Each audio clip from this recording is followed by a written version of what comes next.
Hello दोस्तों, स्वागत है आपका हमारे question and answer discussion session में, जहां आज हम जिस सवाल पर चर्चा करेंगे वह निम्न है। भारत में विचारधारा आधारित राजनीति से अस्मिता आधारित राजनीति के संक्रमण के स्वरूप का विश्लेषण करें। तो चलिए अब हम इस सवाल पर अपनी चर्चा शुरू करते हैं। भारत में विचारधारा से पहचान की राजनीति में परिवर्तन देश के राजनीतिक परिदृश्य में एक महत्वपूर्ण परिवर्तन का प्रतिनिधित्व करता है। ऐतिहासिक रूप से भारतीय राजनीति व्यापक वैचारिक सिद्धांतों से प्रेरित थी, विशेषकर स्वतंत्रता संग्राम के दौरान, जब भारतीय राष्ट्रीय कांग्रेस ने विचारधाराओं के व्यापक स्पेक्ट्रम को शामिल किया था। हालांकि स्वतंत्रता के बाद के युग में पहचान की राजनीति की ओर एक स्पष्ट बदलाव आया है।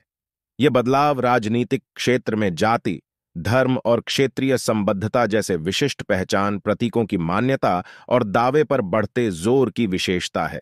आज के इस विश्लेषण में हम इस परिवर्तन की प्रकृति, ऐतिहासिक संदर्भ, प्रमुख मील के पत्थर और भारत के शासन और समाज पर अस्मिता की राजनीति के प्रभाव की जांच करेंगे। ऐतिहासिक संदर्भ। प्रारंभ में भारतीय राजनीति काफी हद तक वैचारिक विचारों से प्रेरित थी। भारतीय राष्ट्रीय कांग्रेस स्वतंत्रता संग्राम के दौरान विचारधाराओं के व्यापक स्पेक्ट्रम का प्रतिनिधित्व करती थी। हालांकि 1947 में स्वतंत्रता के बाद ध्यान राष्ट्र निर्माण और विकास की ओर स्थानांतरित हो गया। पहचान की राजनीति का उद्भव। 1960 और 1970 के दशक में पहचान की राजनीति को प्रमुखता मिलनी शुरू हुई। विभिन्न क्षेत्रीय, जातीय और धार्मिक पहचानें राजनीति में महत्वपूर्ण भूमिका निभाने लगीं।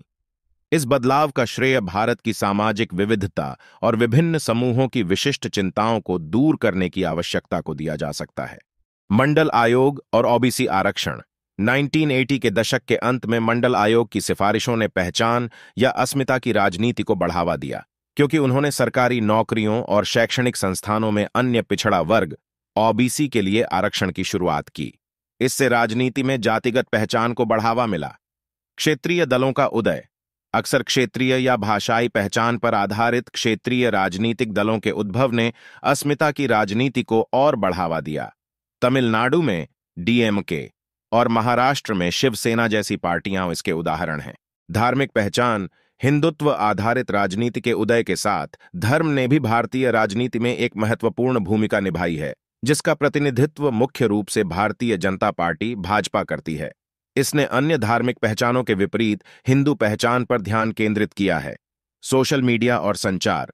सोशल मीडिया के आगमन ने पहचान आधारित आख्यानों और विचारधाराओं के प्रसार को सुविधाजनक बनाया है, जो राजनीतिक ध्रुवीकरण में योगदान देता है। नीति और शासन पर प्रभाव। पहचान या अस्मिता की राजनीति ने नीतिगत निर्णयों और संसाधनों के आवंटन को प्रभावित किया है।